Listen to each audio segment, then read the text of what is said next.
going to start today giving you a question. You may be seated. You are so good. I am going to start today by giving you a question to ponder. Who are you? Who are you? I want you to think about that. Before I introduce myself, I will give you some clues. Before I introduce myself, I just want to ask you that question. Who are you? I am certainly not a pastor. I'm not a teacher or a public speaker. I am just a flawed human being, a sinner saved by grace, a weak human trying, with the help of God, to be a disciple of Christ.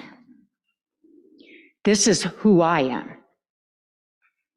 Now I will give you my circumstances. I'm from Polson, Montana. My name is Diane Alderdice. Greg is my oldest wonderful son. I have 3 wonderful sons and daughter-in-laws. I have to read this, 9 grandchildren and 4 great-grandchildren. I am so very blessed to be here to talk to you today. All I'm doing is sharing my heart. Would you pray with me before I start? Lord, search me, know my heart, and test me and know my anxious thoughts. See if there is any offensive way in me, and lead me in the way of everlasting. And all the words that I speak, let them glorify only you, Lord. In Jesus' precious name, amen. The Lord in my church in Polson, we were without a pastor for over a year. So we had to depend upon different people in the congregation to speak also. In the interim, I told my fellowship team I would do a Sunday. And then my human nature said, okay, now what, Diane? You know? When I read about Moses being asked to speak, I read about all of the excuses he had for not doing so. And I was met with the same message as God gave him. It is not how much you know, it's who you know. It is not about your ability to speak, but allowing God to speak through you. We never know what God can do through us unless we step out in faith. He also shared with me the topic that I speak about should be something that I love and am the most familiar with. He also said, write it down, Diane, because you'll forget it. Reading is my topic. I find some of the most meaningful and peaceful moments are spent reading in the early hours when things are fresh and quiet. When we find an author that we really like, we try to read everything out there, all of the material that's out there. Whether you like mystery, intrigue, romance, action, history, and sometimes even comedy. The best book I can recommend is written by no other than our Lord and Savior. When we make a new recipe, Lori, do we not have them read the recipe book? I'm sure Lori teaches them to read the recipe book. When we take a trip, we have either a map or a GPS if you can figure out how to work them. If one ever figures out, when we build a house, we follow the plans, so it stands to reason to be a Christian, we should actually read the Bible, or blueprints as it may, or God's recipe book. My mother lived with myself and my husband the last 5 years of her life and was a fanatic reader and studier. She studied the scriptures every morning for hours. Me, I could always find, find a reason or an excuse to be busy and not have time to study the scriptures or even read my Bible. I was always satisfied to read what the evangelist did or the devotion book, and then I read it right out of the devotion book. Or yet, it was easier to let my minister read and explain the scriptures. That was really easy, huh? And only took an hour or so on Sunday. I could afford that hour, easy. I was saved and went to church every Sunday and thought I was getting all of the benefits of my salvation. But then in 2005, my mother passed away, and I inherited her Bible. While in the grieving process, I picked it up and started reading. I found wonderful handwritten notes that she had placed in places that were special to her, where she would go when she needed God's word, whether it be for a problem, for comfort, or for good news.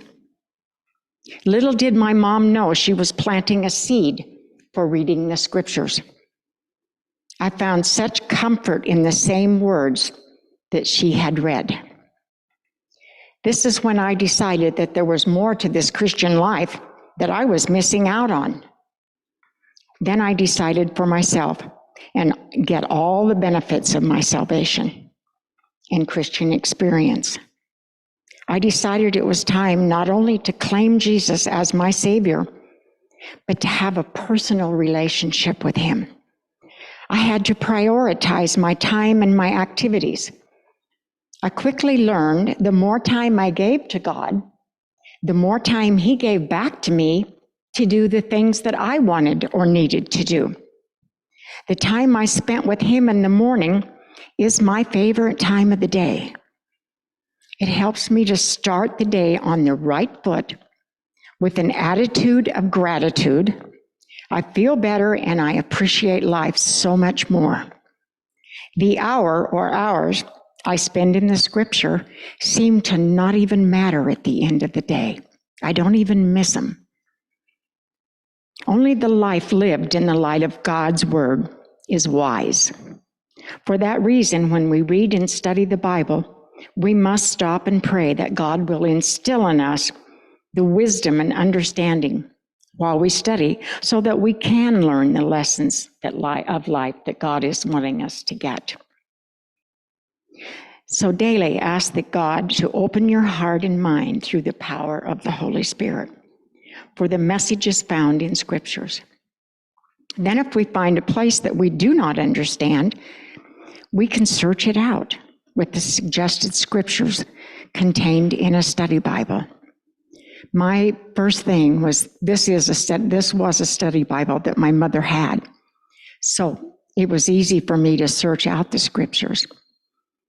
If you don't have a study Bible, find one. It'll give you scriptures to look up so that you can search and find out exactly what God's telling you. The Bible is good for all things, teaching us, correcting us, restoring and encouraging us, training us for life in this world. And we all know how hard that is becoming. By living our life according to the scriptures and their instructions, you will grow in godliness and faith. And I think it's so interesting to me and so uplifting that the scriptures that were relevant 2,000 years ago are relevant today if we apply them to our lives. As God breathed, the Bible is nothing less than God's words. Everything in the Bible came from God Himself in one way or another. Some people say, God told me to do this, and people look at them like they're crazy. God doesn't talk to you. Oh, yes, He does. He talks to you through His scriptures.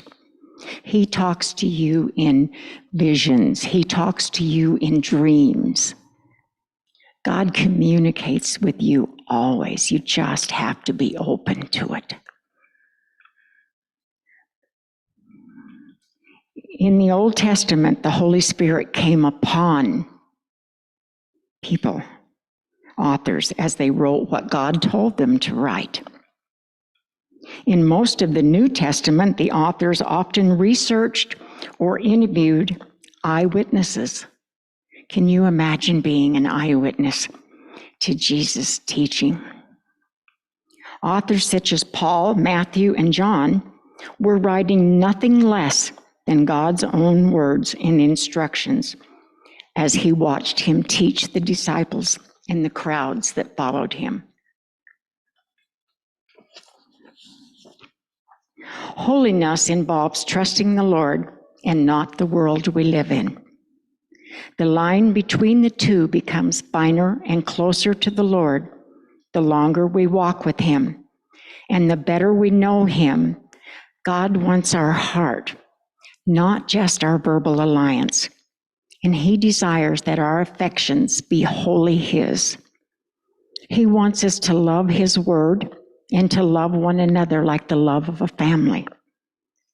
Developing this disciplined practice requires that we make a choice and make this our high priority. This causes us to prioritize accordingly. And I was reading the other day and happened to come to a scripture in my Bible that really comforted me again. I've read it many, many times, but we're always comforted with it. And it's 1 Thessalonians 4, starting with verse 13, and I want to read it to you. But I do not want you to be ignorant, brethren, concerning those who have fallen asleep, lest you sorrow as others who have no hope. For if we believe that Jesus died and rose again, even so God will bring with him those who sleep in Jesus. But this we say to you by the word of the Lord, that we who are alive and remain until the coming of the Lord will by no means precede those who are asleep. For the Lord himself will descend from heaven with a shout, with the voice of an archangel, with the trumpet of God, and the dead in Christ will rise first. Then we who are alive and remain shall be caught up together with them in the clouds to meet the Lord in the air. And that we shall always be with the Lord. Therefore, comfort one another with these words. It comforts me, and I'm sure it would you too. We all agree that we desperately need a revival. God has told us that if we would only repent of things that we're doing and pray, that he would heal our lands. But it would help so much. I know it. I fall so short of what I need to be. And daily I go to his word and think, Lord, please restore me to what you would have me to be. The Lord has given us a pattern for life, and the good news that he's also provided for us a plan of salvation and the way to achieve a safe and secure way to make it through this quagmire that our world has become. He states in the New Testament that he will never leave us or forsake us. If you study the scriptures, you will find that he always, without fail, has followed through on every single promise that he made. We can literally bet our lives on it. And he will come again and take us unto himself. We are so blessed to have several Bible students and pastors in our church families, so we should be able to get any answers that we need. God loves us so very much and has given us so much to be grateful for.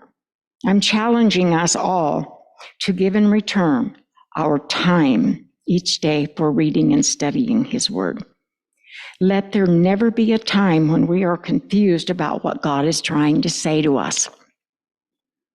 We need to be able to, in love and friendship, go to someone in our family, our church family, and ask for help. We can have all the people and programs in the world, but if we don't have love, respect, and fellowship, and the relationship with God in His Word, we're selling ourselves short. We need to know what Scripture is saying and learn how to search the Scriptures for ourselves. I will guarantee that if you start on and see if it doesn't open up a new world for you. Isaiah 40:8. The grass withers and the flowers fall, but the word of the Lord endures forever. Amen. Thank you.